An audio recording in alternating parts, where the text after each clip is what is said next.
Bonjour mes amis, que Dieu vous bénisse, vous tous. Et je désire toujours, c'est mon plus grand désir, c'est ma prière pour vous tous, principale, la prière pour que le Saint-Esprit vienne révéler Jésus à chacun d'entre vous, présenter Jésus à chacun d'entre vous. Parce que si vous ne connaissez pas Jésus personnellement, à travers une expérience personnelle avec lui, vous allez croire en lui, mais vous n'aurez pas la force, le pouvoir pour vous préserver dans la foi. C'est la réalité. C'est la pure réalité. Nous avons dans le propre Seigneur Jésus, lorsqu'il a été baptisé dans les eaux, le texte sacré dit ainsi: et le Saint-Esprit descendit sur lui sous une forme corporelle, comme une colombe. Et une voix fit entendre du ciel ces paroles: tu es mon fils bien-aimé, en toi j'ai mis toute mon affection. C'est-à-dire Dieu prenait plaisir. Laissez-moi vous dire, cela est très grand, c'est grandiose, c'est le secret de la foi. Parce que c'est une chose dure de croire en quelqu'un que l'on ne connaît pas, que l'on ne voit pas, que l'on ne sent pas, que l'on ne touche pas.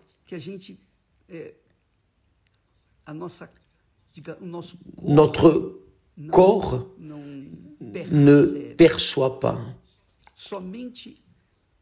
C'est seulement lorsque le Saint-Esprit vient, alors nous sommes, à nous nous est révélé le Seigneur Jésus. C'est ce qui est arrivé avec moi. Le Saint-Esprit, lorsqu'il nous convainc du péché, il vient pour nous convaincre du péché. Et une fois que la personne est convaincue du péché, immédiatement, elle a soif de connaître le Seigneur Jésus, qui est l'unique sauveur, l'unique qui puisse la sauver, la laver de ses péchés, la justifier, la rendre méritante de sa vie. Et cela arrive lorsque survient le baptême du Saint-Esprit. Voyez que le baptême du Saint-Esprit est très infiniment plus grand que simplement parler en langue. Parce que le diable imite des langues étranges, il parle des langues étranges. Sauf que ces langues étranges sont des langues des hommes.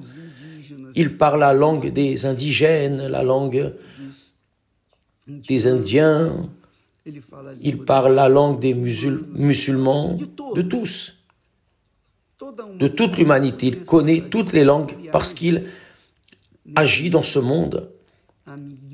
Cela fait des millions d'années ou des milliards d'années, je ne sais pas.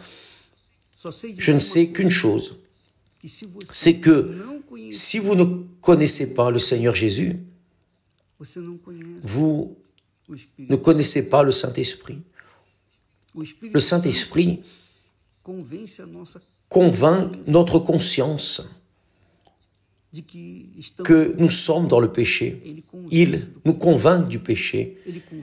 Il nous convainc de la justice et du jugement, mais spécialement d'abord du péché. Et lorsqu'il convainc, alors nous sommes convaincus. Personne ne fait cela. Ce n'est pas la voix du pasteur, de l'évêque, d'un religieux. Non, c'est la voix du Saint-Esprit lui-même qui nous convainc du péché. Et parfois, la personne est dans le péché, mais elle ne se convainc pas qu'elle est dans le péché. Elle ne se convainc pas. elle vit dans le mensonge, elle vit avec des mensonges, mais elle ne se convainc pas qu'elle est dans le péché. Mais qu'est-ce qu'on peut faire?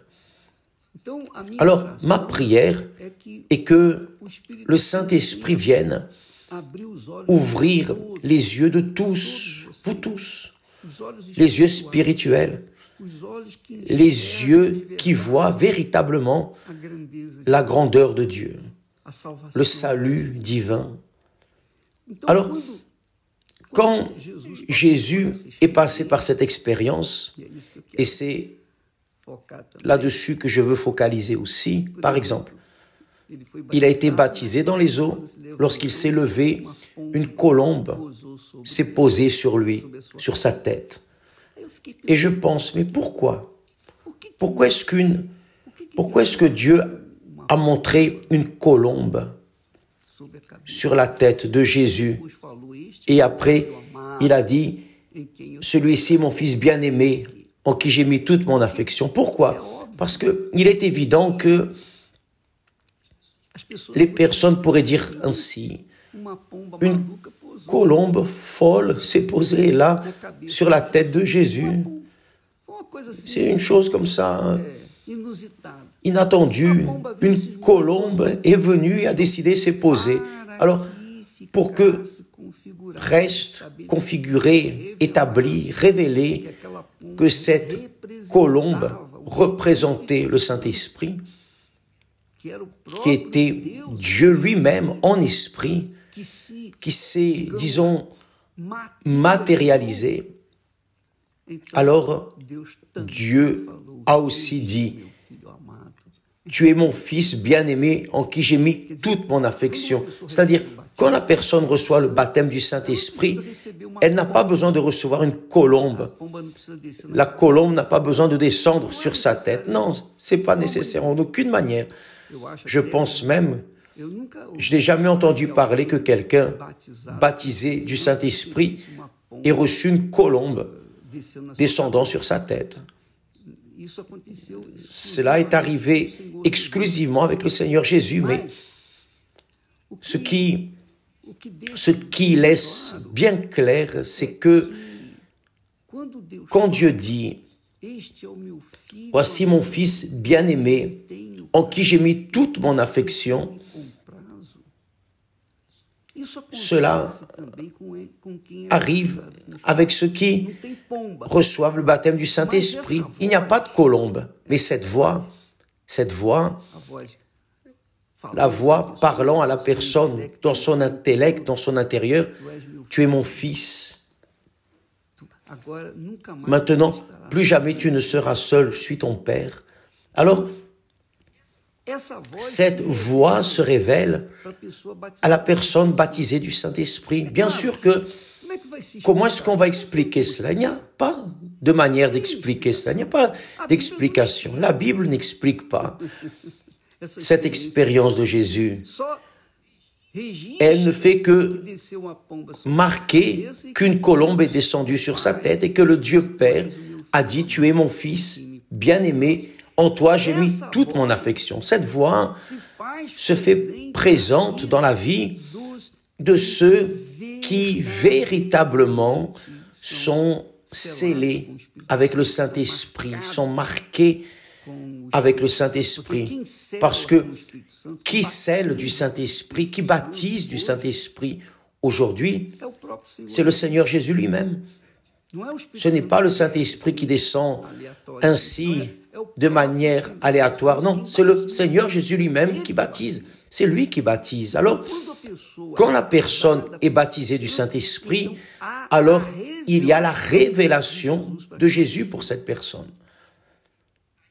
Là, oui, la personne peut dire, je connais, je sais, comme Paul a dit, je sais en qui j'ai cru, je sais, je connais, j'ai la conviction de celui en qui j'ai cru.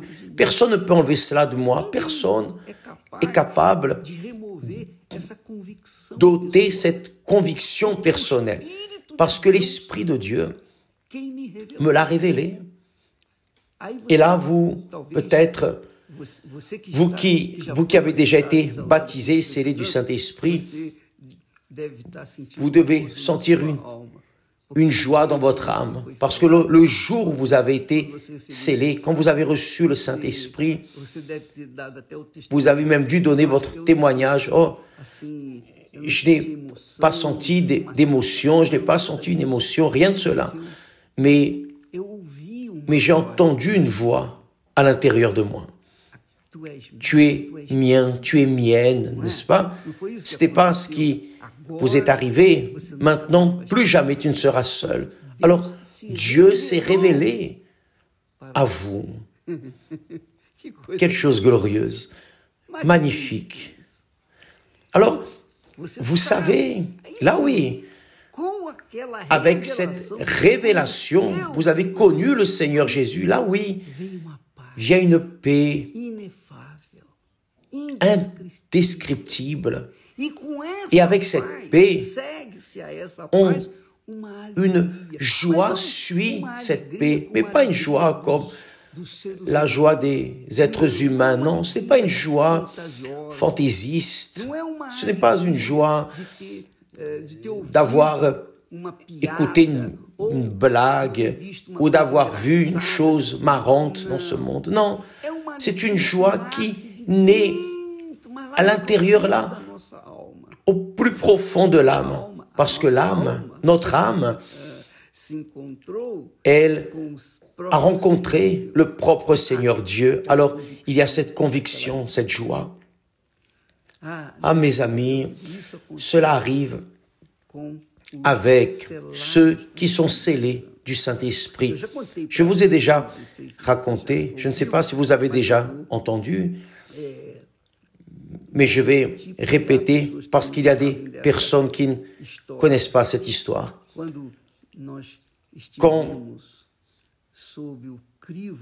nous étions sous le crible de l'humiliation, de la honte, une humiliation si grande que j'ai traversée dans ma vie, cela a été très, très douloureux. Quand j'avais lutté, j'étais en train de lutter pour prêcher l'Évangile, pour mener l'Évangile à d'autres personnes. J'avais soif d'âme. À cette époque, j'étais assoiffé de gagner des âmes parce que je voulais non seulement gagner des âmes, mais je voulais transmettre aux autres personnes ce que Dieu m'avait fait, cette révélation qu'il m'avait donnée. Alors je voulais, parce que je voulais, c'est ce que je désirais le plus dans ma vie. Et quand je pensais que j'étais en train d'arriver à ce point, alors le pasteur est venu à moi et a dit,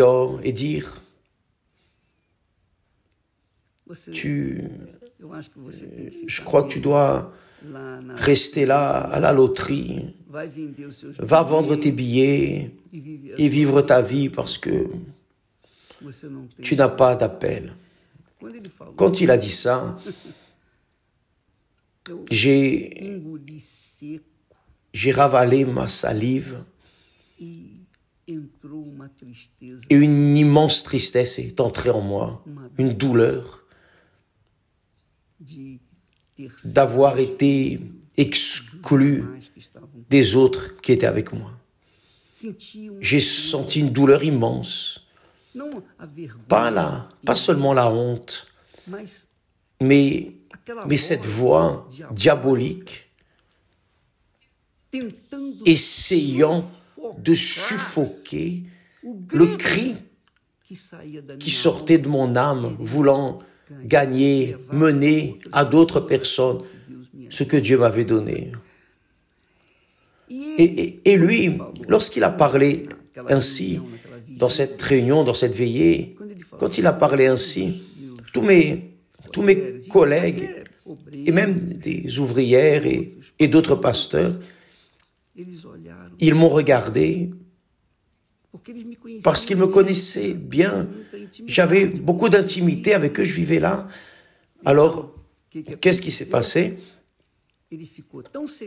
Il est resté tellement sans grâce, il ne savait pas il ne savait pas comment se comporter. La personne est tellement confuse, vide. Elle ne sait pas quoi faire. Elle reste sans action. Alors, à ce moment-là, il a dit, bon, on va prier. Il a tout interrompu. Il a dit, on va prier. Et là, je me suis agenouillé au centre de cette salle. J'ai mis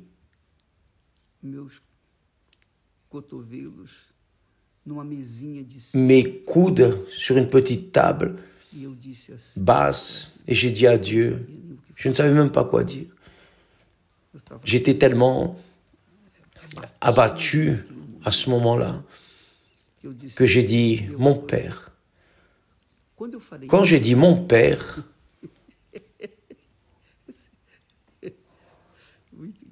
très drôle, je me rappelle, avec perfection.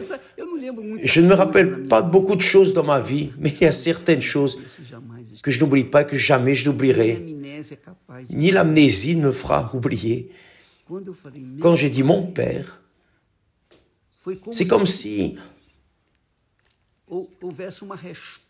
il y avait une réponse au même instant de lui, du Père, me disant comme ça, tu es mon fils bien-aimé, en qui j'ai mis toute mon affection. Il est venu confirmer qu'il était mon Père, qu'il est mon Père. Et quand j'ai senti à ce moment-là, mais c'est quelque chose comme ça de rapide, vous savez, un revirement de situation. La page a été tournée parce que j'étais amer de ne pas avoir été considéré aussi apte pour mener aux personnes ce que Dieu m'avait donné. Alors, à ce moment-là, une joie est venue, mais une joie extraordinaire. Une allégresse, mais une allégresse extraordinaire. Et j'ai commencé à rire. J'ai commencé à rire, mais vous savez, c'est quelque chose d'instantané, comme ça, vite fait. Parce que lorsque j'ai dit mon Père, voilà, juste ça. Je n'ai rien demandé, j'ai juste dit mon Père. Alors, mon Père m'a donné cette conviction personnelle avec une voix me répondant, mon fils, plus ou moins comme ça, mon fils. Et alors, cette joie, cette allégresse immense, j'ai commencé à rire. D'ailleurs, je n'ai pas commencé à rire, j'ai commencé à éclater de joie, et ça a été tellement fort qu'à ce moment, tout le monde a cessé de prier. Tout le monde a cessé de prier. Tout le monde est resté en silence. Et moi, je riais. Et tout le monde est resté comme ça, sans grâce. Et le pasteur, il est resté, il ne savait pas quoi dire. Parce qu'il venait de m'humilier. Et moi, j'étais là en train de rire. Non, en train d'éclater de rire dans le Saint-Esprit. Et là, c'est fini. Alors, c'est ça que Dieu, c'est ainsi que Dieu agit. Et je parle d'une expérience personnelle avec vous. C'est arrivé. Une joie, mais une joie extraordinaire. Et qu'est-ce que je vois aujourd'hui, à ce moment, cela ne m'a pas été révélé, ce que Dieu allait faire. J'ai juste une joie, j'ai eu de la joie. Esther était à côté de moi. Esther a tout vu. Alors, mes amis, cela doit vous arriver. Si cela ne vous arrive pas, le baptême du Saint-Esprit, je n'étais pas en train d'être baptisé du Saint-Esprit, non. J'avais déjà été baptisé. J'avais déjà été baptisé avec le Saint-Esprit. Mais là, il y a eu une manière de Dieu confirmer que j'étais sien, que j'étais son fils, Je suis fils. Je ne suis pas prêté. Je ne suis pas bâtard. Je suis fils. Et cela m'a fait m'animer et je continue dans ma vie. Et quelques années après, je ne sais pas exactement combien d'années, mais plusieurs années, est né le centre d'accueil universel, là, dans la funéraille. Alors, mes amis, quand nous sommes baptisés du Saint-Esprit, nous connaissons, nous passons à connaître le Seigneur Jésus, le Dieu dans lequel nous croyons. Nous ne parlons pas, nous n'annoncions pas, moi, je n'annonce pas, je ne prêche pas seulement ce qui est écrit, non, je prêche ce que je vis, ce en quoi je crois de toutes mes forces, de tout mon cœur.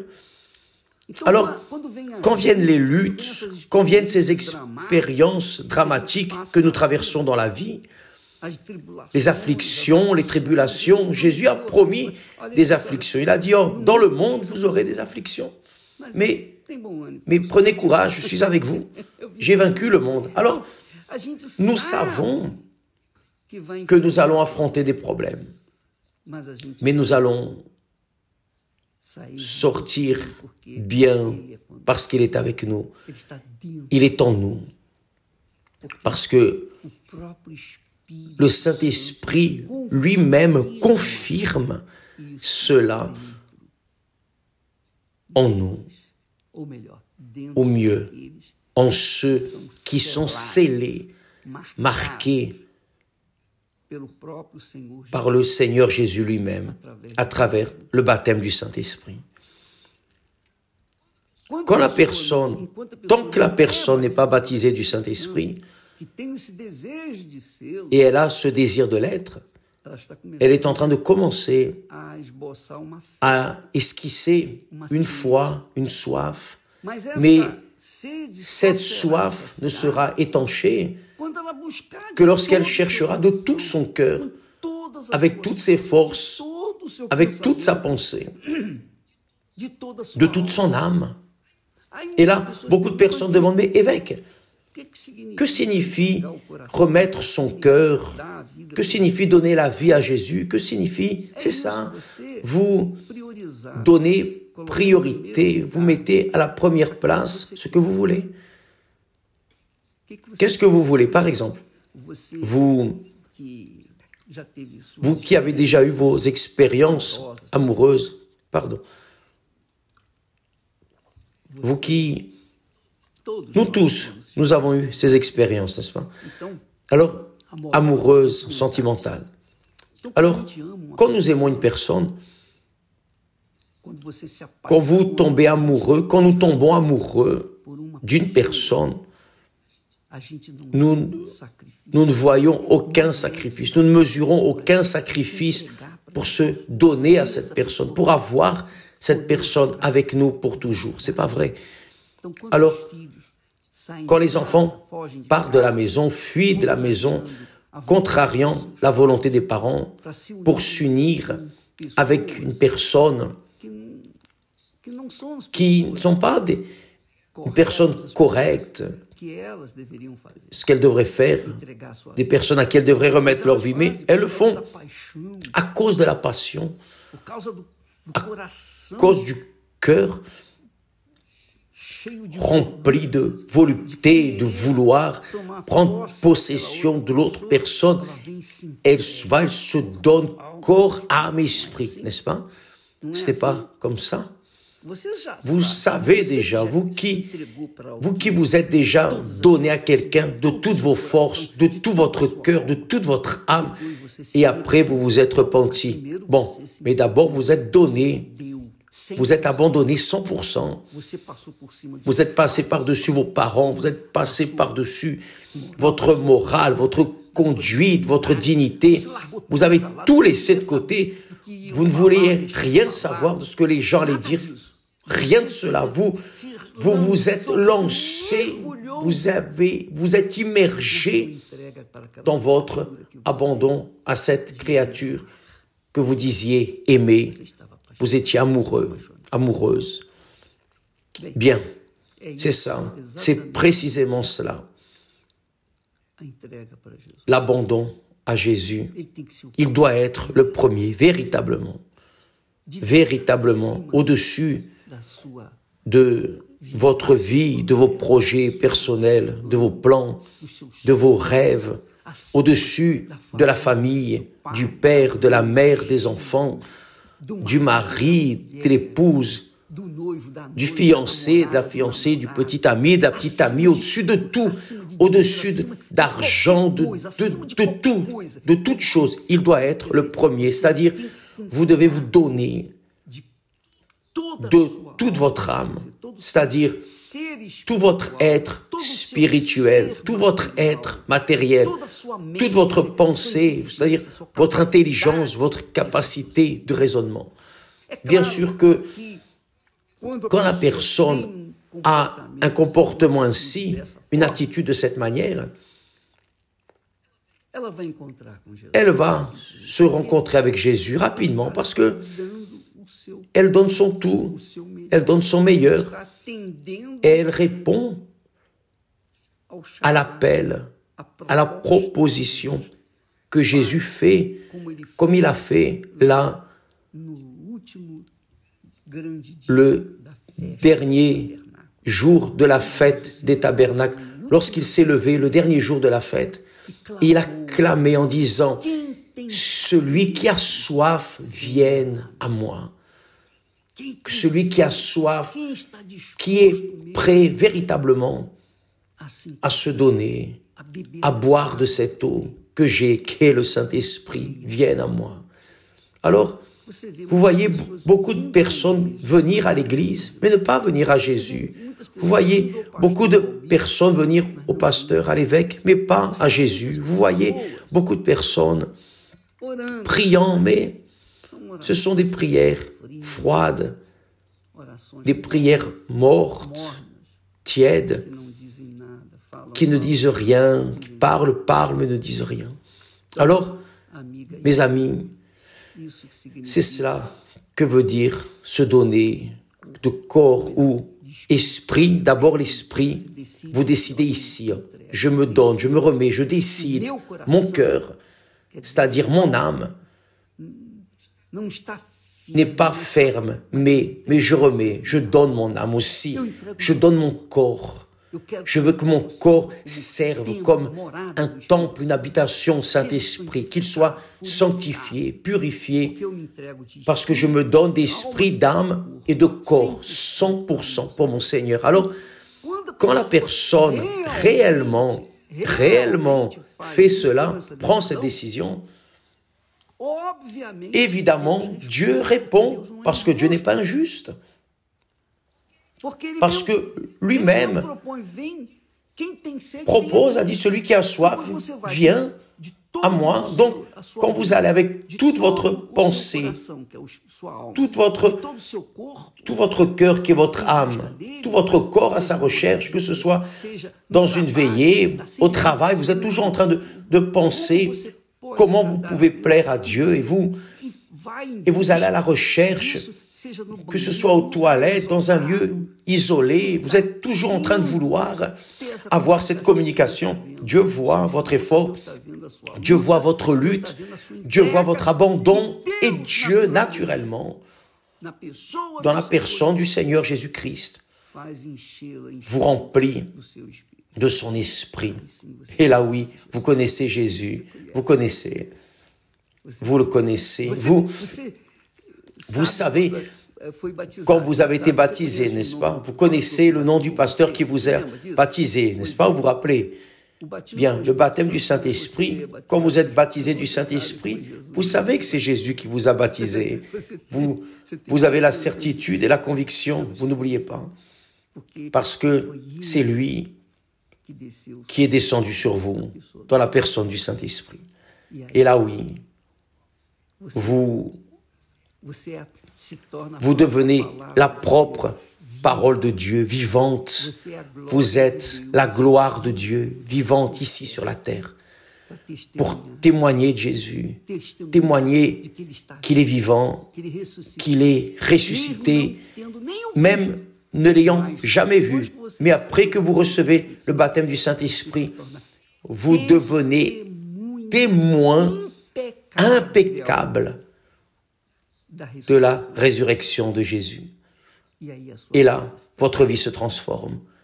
Et là vient le reste. Vient tout ce dont vous avez besoin, tout ce que vous avez besoin dans cette vie, dans ce monde, il va l'ajouter dans votre vie. Cela m'est arrivé et c'est ce que je veux qu'il vous arrive. C'est ce que signifie ce que Jésus a dit. Cherchez premièrement le royaume de Dieu. Premièrement, cherchez premièrement à connaître, à vous soumettre, vivre dans la justice du royaume de Dieu, dans la conduite qui plaît à Dieu, pour qu'il puisse alors venir se révéler à vous et vous dise personnellement et seulement à vous. Quand il vient vers vous, personne ne voit. Ne voit pas de colombe, rien. Mais vous savez, il vous dit, là, au plus profond de votre être, tu es ma fille, tu es mon fils. Aujourd'hui, je t'ai engendré. En toi, je prends plaisir. Mes amis, Dieu veut faire cela avec vous. Il veut maintenir cette flamme allumée. Il veut préserver cette communion avec vous. Dieu a des anges dans le ciel qu'il adore pour toute l'éternité.